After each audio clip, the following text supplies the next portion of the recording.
Hello everyone, myself Amita Saraswat, lecturer chemistry department, MLB Government College, Bhilwara, Rajasthan. Today my topic for BSc first year in organic chemistry, and in this we will read about noble gases.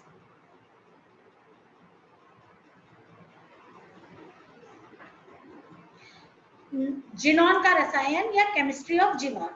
Nil Bartlett एवं Lohmann ने 1962 में तीव्र आक्सीकारक PTF6 platinum hexafluoride के साथ oxygen की अभिक्रिया का अध्ययन करते समय पाया कि ऑक्सीजन अणु में एक इलेक्ट्रॉन हटा दिया जाना संभव है और परिणाम स्वरूप एक पीले रंग का ठोस प्राप्त होता है, जिसका सूत्र O2+ PTF6 दिया।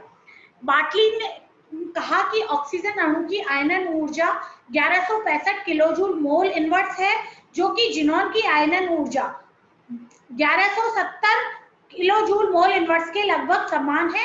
इस समानता के आधार पर अनुमान लगाया गया कि PTF6 के साथ जिनॉन की अभिक्रिया भी सफल होनी चाहिए, क्योंकि देखिएगा ऑक्सीजन से जो रिएक्शन कर रहे हैं उसमें O2+ PTF6 बन रहा है, और इसी प्रकार जिनॉन जिसकी आयनन ऊर्जा का मान लगभग समान है, उसका भी जिनॉन के साथ में एक यौगिक बनना चाहिए। प्रयोग के तौर पर देखा गया कि गहरे लाल रंग का PTF6 वाष्प एवं समान आयतन में Xc को मिश्रित किया गया, तो XcPTF6 नाम का एक यौगिक बना जो कि पीले रंग का ठोस था। इन्होंने इस उत्पाद को XcPTF6 दिया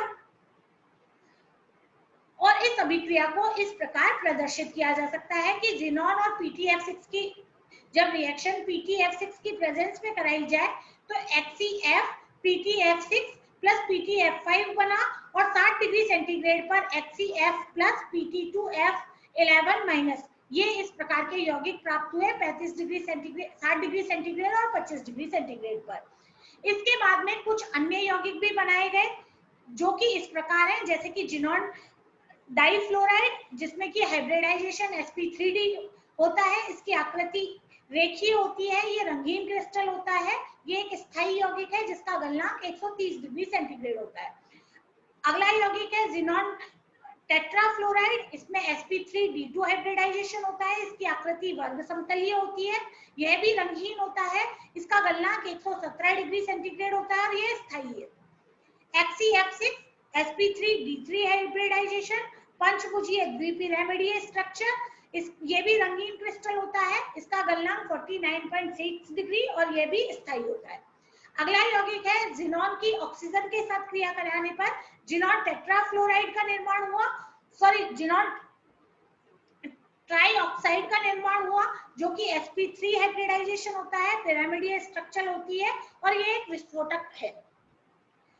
जिनॉन ऑक्साइड sp3 हाइब्रिडाइजेशन, आकृति चतुष्फलकीय है और रंगीन गैस होती है, ये विस्फोटक होती है। इसी तरह से जिनॉन ऑक्सीफ्लोराइड या XeOF2, इसमें हाइब्रिडाइजेशन होता है sp3d, ये टी शेप होता है और ये स्थायी यौगिक है। XeOF4, ये sp3d हाइब्रिडाइजेशन, आकृति वर्ग पिरामिडीय होती है, ये द्रव अवस्था में पाया जाता है, इसका जो क्वथनांक होता है वो -46 डिग्री और ये थोड़ा सा कम स्थायी होता है। अगला यौगिक है जिनॉन XeO2F2 sp3d हाइब्रिडाइजेशन, ये जो होता है ये विकृत चतुष्फलकीय होता है, रंगहीन क्रिस्टल होता है और इसका गलनांक 30.8 डिग्री है और ये स्थायी यौगिक है। इसी तरह से एक और यौगिक Na4XeO6 sp3d2 हाइब्रिडाइजेशन, आकृति होगी अष्टफलकीय, ये रंगीन क्रिस्टल है और ये स्थायी होता है। अब हम जिनॉन के फ्लोराइड का अध्ययन करेंगे और इसमें सबसे पहला है जिनॉन डाइफ्लोराइड या XeF2।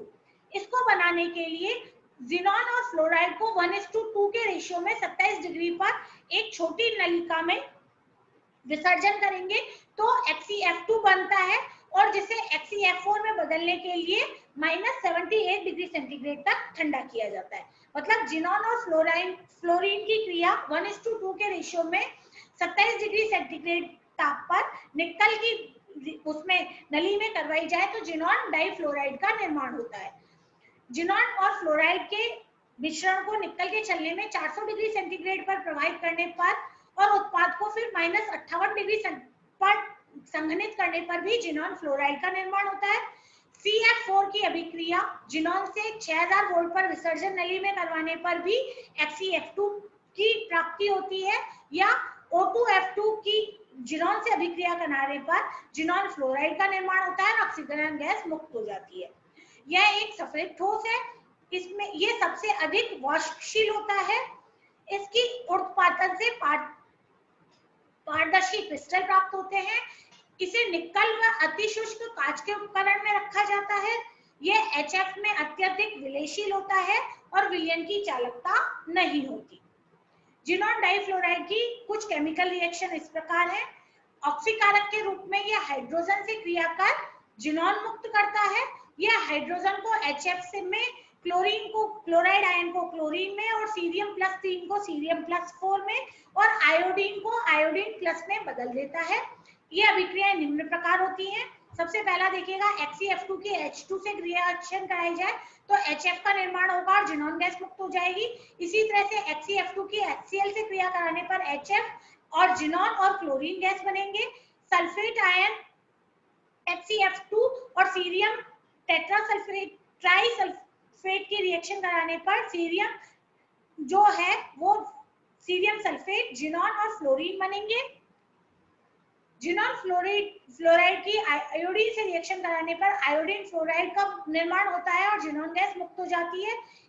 इसके अलावा ये अमोनिया गैस को नाइट्रोजन में, कोबाल्ट+2 आयन को कोबाल्ट+3 में और सीरियम+3 को सीरियम+4 में और Ag को Ag+2 में और आयोडीन IO3- को IO3- को IO4- में बदल देता है। यह जल अपघटन भी करता है। HCF2 का जल अपघटन अम्लीय या क्षारीय माध्यम में कराने पर जिनॉन गैस मुक्त होती है। जैसे कि अम्लीय माध्यम में कराएंगे तो HCF2 तो HF अणु का निर्माण होगा, जिनॉन गैस मुक्त हो जाएगी और ऑक्सीजन निकलेगी। जबकि क्षारीय माध्यम में ये जिनॉन गैस और HF फ्लोराइड आयन का निर्माण होगा और वाटर बन जाएगा। ये फ्लोरीन से क्रिया कर जिनॉन टेट्राफ्लोराइड बनाता है, मतलब HCF2 की फ्लोरीन से क्रिया कराने पर HCF4 बनता है। HCF2 का निर्जल HF के साथ विलयन प्रबल फ्लोरीन कारक के रूप में काम में लिया जाता है। ऐसा HCF+ बनने के कारण होता है और यह प्रबल अम्लों से अभिक्रिया करके लवण बनाता है। जैसे कि HClO4 से क्रिया कर ये जिनॉन परक्लोरेट बनाता है और HF मुक्त कर सकता है और जिनॉन HClO3 से क्रिया कर HClO3 का होल ट्वाइस और 2HF का निर्माण होता है। Thank you.